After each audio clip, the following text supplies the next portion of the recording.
I never thought I'd be the guy sitting alone in a generic two-bedroom apartment at 50 years old, staring at a beige wall and wondering where my entire life went. If you met me 10 years ago, you would have seen a man who had it all figured out. I had the classic American dream dialed in: a beautiful four-bedroom colonial home in a quiet, tree-lined suburb of Chicago, a lawn I took pride in mowing every Saturday morning, a successful career as a senior project manager, a beautiful wife named Sarah, and two incredible kids, Maya and Leo, who were the absolute center of my universe. I was the guy who coached Little League, hosted the neighborhood 4th of July barbecues, and put away money every month for college funds. I thought I was building a fortress of security for my family. I thought love, hard work, and loyalty were enough to keep that fortress standing. But life has a twisted way of pulling the rug out from under you when you are looking the other way. The collapse didn't happen overnight, even though it felt like a sudden, violent explosion when the truth finally caught up with me. It started slowly, like water seeping into the foundation of a house, rotting the wood long before the floors begin to sag. For me, that water started leaking in the day I decided to be a good friend. Mark had been my best friend since our freshman year at Ohio State. We were roommates back then, surviving on cheap pizza and shared dreams. He was the charismatic, free-spirited contrast to my structured, stable personality. While I went into corporate management, Mark chased creative gigs, moving out to Los Angeles for a while, trying his hand at marketing, and always living life on the edge of a financial tightrope. But no matter how many miles or years stretched between us, we stayed close. He was the best man at my wedding. When Maya was born, he flew across the country just to hold her and declare himself the fun uncle. So when Mark called me out of the blue on a rainy Tuesday evening, his voice heavy with a rare, suffocating defeat, I didn't hesitate. He told me his latest business venture had gone completely under.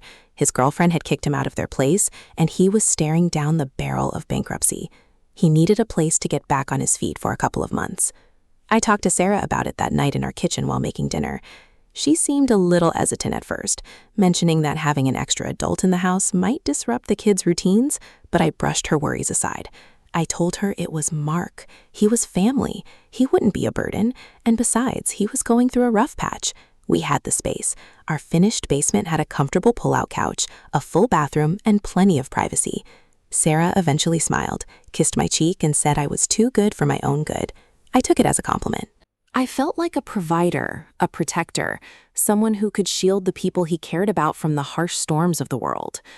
When Mark arrived that Saturday, pulling into our driveway in a battered sedan with everything he owned packed into the trunk, I welcomed him with open arms. We cracked open a few beers, grilled some steaks, and laughed about old college memories late into the night. It felt good to have him around. In the first few weeks, everything seemed great. Mark was incredibly helpful. He would help Leo with his buying stance in the backyard, listen to Maya talk about her high school drama, and always made sure the dishwasher was loaded. He was actively looking for remote consulting work, spending hours on his laptop at the kitchen island. But as the weeks turned into months, the atmosphere in the house began to shift in subtle, almost imperceptible ways. I started noticing small changes in the dynamic between Sarah and Mark. They had always gotten along, but now they shared inside jokes that I wasn't a part of. When I came home late from a stressful day at the office, I would find them sitting at the kitchen island, laughing over a bottle of wine, only for the laughter to taper off into polite smiles the moment I walked into the room. A normal husband might have felt a spark of jealousy, but I was too blind, too trusting. I convinced myself that I was just tired, that I was projecting my own work stress onto my family. I was glad my wife and my best friend were getting along so well. It made the living situation easier, or so I thought. Then came that Thursday in mid-October. It was a crisp, chilly night, and I was supposed to be at a regional corporate conference in Indianapolis, which required an overnight stay. I had checked into my hotel room around 4 in the afternoon, but by 6, the main keynote speaker had fallen ill, and the organizers abruptly canceled the evening networking events and the next day's morning sessions. Instead of spending the night alone in a hotel room eating expensive room service, I decided to drive the 3 hours back home to surprise Sarah. I imagined pulling into the driveway, walking through the front door, and seeing her face light up. I thought about how nice it would be to sleep in my own bed next to my wife. The drive back was long and dark. The rain started pouring about an hour outside of Chicago, blurring the taillights of the cars ahead of me. I arrived in our neighborhood just past 11 at night. The streets were quiet, the suburban houses dark and asleep under the glow of the street lamps. As I turned down our street, I noticed that the lights in our house were completely turned off, except for a dim, warm glow coming from the living room window. I parked my car on the street instead of pulling into the driveway, purely because I didn't want the garage door opener to wake up the kids. Maya and Leo had school the next morning, and I wanted to be as quiet as a mouse. I walked up the front steps, my wet shoes squeaking slightly on the porch. I unlocked the front door with my key, turning the lock slowly, carefully, so it wouldn't click loudly. Stepping into the foyer, I gently closed the door behind me and slipped off my shoes. The house was dead silent, save for the rhythmic patter of the rain against the glass panes.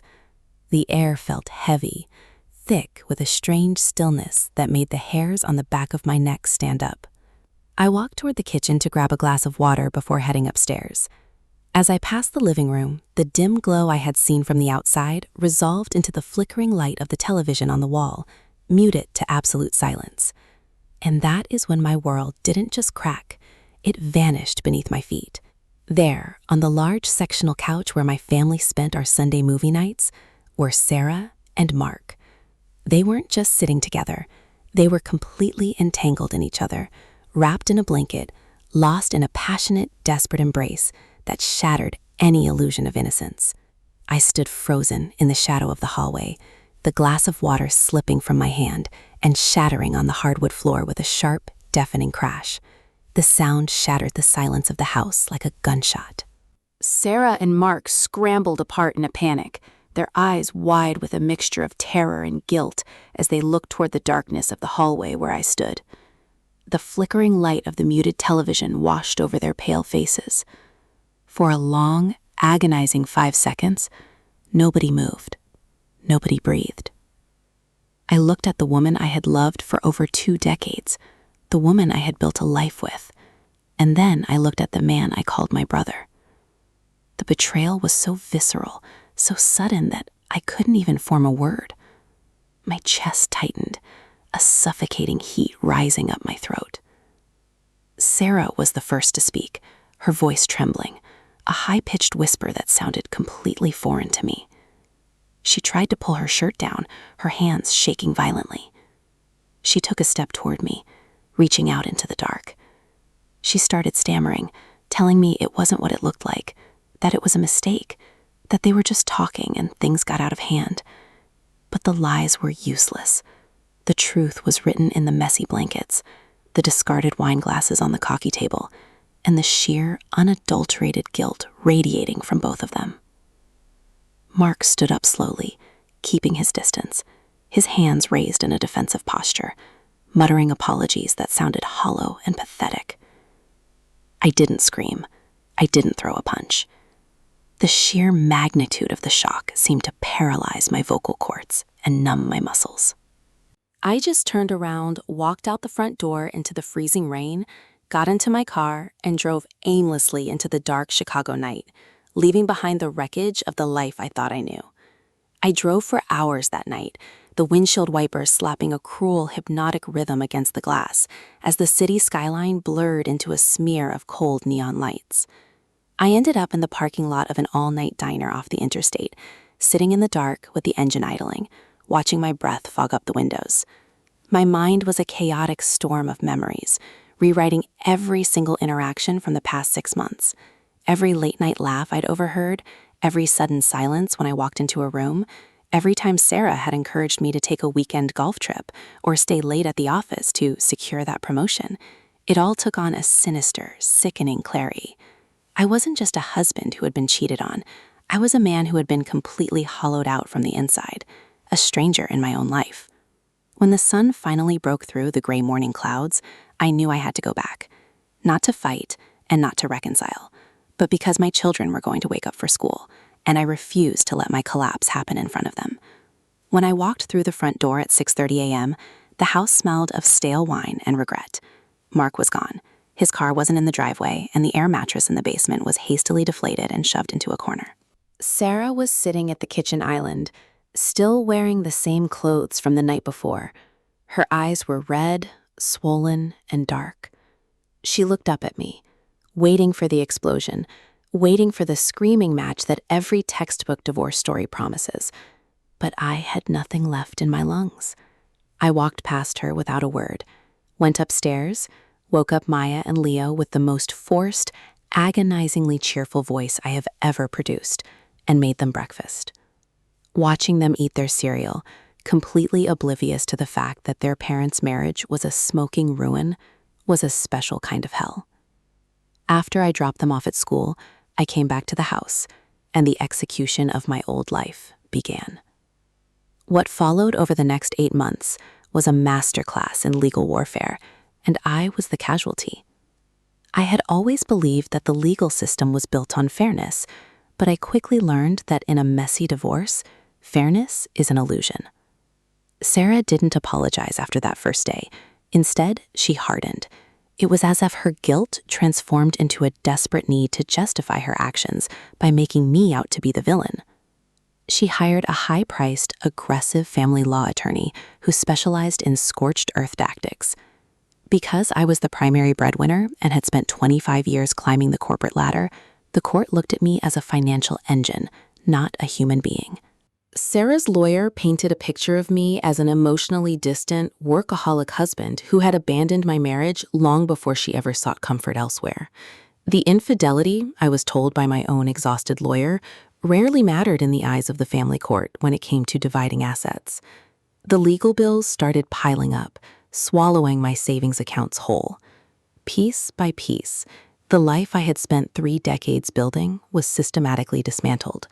First went the retirement accounts, halved in an afternoon of mediation. Then came the custody arrangement.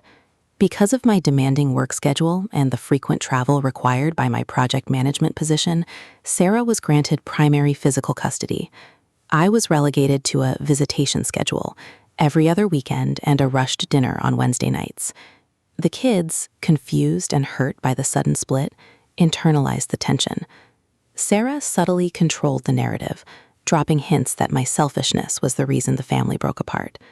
Maya, entering her rebellious teenage years, stopped looking me in the eye. Leo just looked confused every time I packed him into my car for a weekend at my bleak, newly rented apartment. But the final crushing blow was the house. The colonial home with the perfect lawn, the place where we measured the kids' heights on the pantry door frame, was awarded to Sarah so that the children could maintain residential stability. I was ordered to continue paying the mortgage, alongside a staggering monthly sum of alimony and child support that ate up nearly 70% of my take-home pay. By the time the final divorce decree was signed, I was 50 years old. I was living in a cheap complex on the outskirts of the suburbs, sleeping on a mattress on the floor because I couldn't afford a proper bed frame after paying my legal retainers. My paycheck hit my account every 2 weeks and immediately vanished to cover the lifestyle of a woman who had betrayed me and a man who had stolen my family. I was working 60 hours a week just to keep my head above water, skipping meals and surviving on cheap coffee and frozen dinners. The physical toll was invisible at first, masked by the sheer adrenaline of survival. But deep down, my body was keeping score. The constant cortisol, the lack of sleep, the crushing weight of isolation, and the agonizing grief of missing my kids every single day were eating away at my health. I started experiencing a dull, persistent tightness in my chest, a sensation like an invisible hand squeezing my ribs every time I thought about my bank account or saw a picture of my kids on social media. I ignored it. I told myself I just needed to push through, that I was 50, and this was just what aging felt like under stress. It all culminated on a scorching Tuesday afternoon in July, exactly 2 years after the divorce was finalized. I was standing in the middle of a high-pressure presentation in a corporate boardroom, pitching a multi-million-dollar logistics project to a group of skeptical executives. Halfway through a sentence, the room suddenly tilted. The fluorescent lights overhead flared into a blinding, painful white. The air in the room grew thick, like breathing wet cement. A sharp, white-hot blade of pain sliced directly through the center of my chest, radiating down my left arm with a violent intensity that dropped E straight to my knees. I heard the gasps of my colleagues, the sound of a chair flipping over, and someone shouting to call 911. As my face hit the thin commercial carpet of the boardroom floor, my vision tunneled into a pinpoint of blackness. My last coherent thought wasn't about the project, or the money, or even the betrayal. It was a terrifying, profound realization. I am going to die right here, on a corporate floor, and nobody is ever going to know who I really was. I woke up 3 days later in the cardiac intensive care unit of Northwestern Memorial Hospital, a web of tubes hooked into my arms and a monitor beeping a steady, fragile rhythm next to my head. The doctor told me I had suffered a massive myocardial infarction, a textbook widowmaker heart attack, brought on by severe arterial blockage and exacerbated by extreme chronic stress. He told me with a stark, unblinking seriousness that if my colleague hadn't started CPR within 60 seconds of my collapse, I wouldn't have made it to the ambulance. I survived, but the man who entered that hospital didn't come out. I was broken, physically and financially ruined, a 50-year-old cardiac patient with nothing to his name but a mountain of medical debt and a hollow chest. It was during my second week of recovery, sitting alone in my silent apartment surrounded by plastic pill organizers and cardiac rehab brochures, that I received a small padded envelope in the mail. It was a DNA testing kit from an Ancestry website, a birthday gift my sister had sent me months ago that had been sitting forgotten under a pile of bills. With nothing but time and a hollow curiosity about my roots, I spat into the plastic tube, sealed the envelope, and sent it off, completely unaware that the real heart attack was about to happen. The email notification arrived on a bleak, freezing Tuesday evening in late November, the kind of Chicago night where the wind slaps your face like a wet towel. I was sitting at my small laminate kitchen table, chewing on a piece of dry toast and washing down my daily cocktail of blood thinners and beta blockers. My phone buzzed on the tabletop, the screen illuminating the dark room. The subject line was completely unassuming. Your DNA results are ready. Explore your matches. I clicked it casually, expecting to see a pie chart showing I was 90% British and Irish, maybe with a little German sprinkled in. I thought it might be a mild distraction from the phantom pains that still throbbed in my sternum where the surgeons had cracked me open. I clicked through to the DNA Matches tab, expecting to see my sister's name at the top, followed by a handful of distant second and third cousins from the Midwest. Instead, my eyes locked onto the top 2 names on the list, and the room went completely silent. The ambient sounds of the traffic outside and the hum of my refrigerator vanished. The website automatically categorizes matches based on the percentage of shared DNA. The very first match, sitting right beneath my profile picture, read, Maya Miller, relationship, daughter, shared DNA, 0%. I stared at the screen, my brain refusing to process the characters. I blinked hard, thinking it was a glitch in the interface, or perhaps a side effect of the heavy cardiac medications blurring my vision. I refreshed the page. The screen flickered, loaded, and displayed the exact same data. 0% shared DNA. My breath caught in my throat, a familiar, terrifying tightness gripping my chest. I forced myself to calm down, my doctor's warnings about stress spikes echoing in my head. I scrolled down to the second match on the list, Leo Miller, relationship, son, shared DNA, 0%. The world didn't just tilt this time, it dissolved into a vacuum. For 22 years, I had believed I was a father. I had held Maya in the delivery room, crying tears of absolute joy as her tiny fingers wrapped around my thumb. I had stayed up all night rocking Leo through his chronic ear infections, soothing his feverish forehead with cold washcloths. I had worked myself into a near-fatal heart attack to pay for their lives, their clothes, their dental work, and their future college educations. I had swallowed the humiliation of a rigged divorce court just to keep the right to see them every other weekend. And now, a cold, clinical algorithm on a computer screen was telling me that biologically, they belonged to a stranger. I sat there in the dark for what felt like hours, the phone burning a hole in my palm. The betrayal of the affair 2 years ago was a flesh wound compared to this. This was a retroactive assassination of my entire adult identity. Every memory, every sacrifice, every milestone I had cherished for over 2 decades was instantly revealed to be a meticulously constructed lie. My mind began to race backward, searching for a timeline that made sense. Maya was 21. Leo was 18. That meant Sarah's infidelity hadn't started when Mark crashed on our couch 2 years ago. It had been happening since the very beginning of our marriage. Mark hadn't just stepped into my life when he fell on hard times. He had been an invisible ghost haunting my family since before my children were even conceived. I didn't call Sarah. I didn't text the kids. I knew that if I confronted them without absolute, irrefutable proof, Sarah's expensive lawyer would find a way to twist it, to call the test a fake, or to claim I was suffering a psychological breakdown from my heart attack. I needed confirmation. The next morning, using the last remaining balance on my only credit card, I ordered a private, legally admissible paternity test kit that required a chain of custody process. That upcoming weekend was my scheduled visitation with the kids. It was an awkward, quiet weekend as usual, with Maya staring at her phone and Leo playing video games on his laptop, both of them treating my small apartment like a mandatory pit stop. They didn't notice the tremor in my hands when I handed them their soda cans. While they were sleeping on Sunday morning, I quietly went into the bathroom and gathered the old toothbrushes they kept at my place, carefully sealing them into sterile plastic bags according to the private lab's instructions. The 5 days it took for the private lab to process the samples were the longest days of my life. I didn't sleep, I barely ate. I went to work like a zombie, staring at my computer screens, my mind entirely consumed by a toxic cocktail of grief and brewing rage. When the certified letter from the private laboratory arrived, I didn't hesitate. I ripped the envelope open right there in the hallway of my apartment building. The document was dense with genetic terminology, but the conclusion at the bottom of the page was written in stark, uppercase letters. The alleged father is excluded as the biological father of the testing subjects. The probability of paternity was listed as 0.00%. The grief hit me first, dropping me to my knees on the linoleum floor.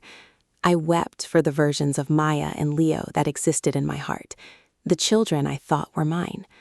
But then, as the tears dried, something else took over, a cold, calculating clarity that I hadn't felt in years. For 2 years, I had been a submissive victim of a legal system that had stripped me of my dignity, my home, and my wealth, based on the premise that I was a father providing for his household. I had been paying thousands of dollars a month to a woman who had committed a continuous 22-year act of fraud. I didn't waste time crying anymore. I called a new attorney, not a standard family mediator, but a ruthless, high-stakes litigator recommended by a colleague who dealt with high-value corporate fraud. I walked into his downtown office that afternoon, laid the ancestry printouts, the certified lab results, and my divorce decree on his desk, and looked him in the eye. "I want my life back," I told him, my voice completely devoid of emotion. He looked over the papers, his eyes widening slightly as the sheer scope of the deception became clear. He looked up at me, a grim smile playing on his lips. "Mr. Miller, what your ex-wife did isn't just an affair. It's paternity fraud on a historic scale. In this state, we have a window to challenge support orders if new genetic evidence comes to light that was intentionally concealed. We aren't just going to stop your alimony. We are going to go after everything she took from you." The trap was set. Sarah had no idea what was coming. She thought she had completely defeated me. She thought I was just a broken 50-year-old cardiac patient waiting out his days in a cheap apartment, dutifully sending her 70. She claimed she didn't know, that it was a brief mistake from our early years, that she was terrified and confused. But the timeline didn't lie.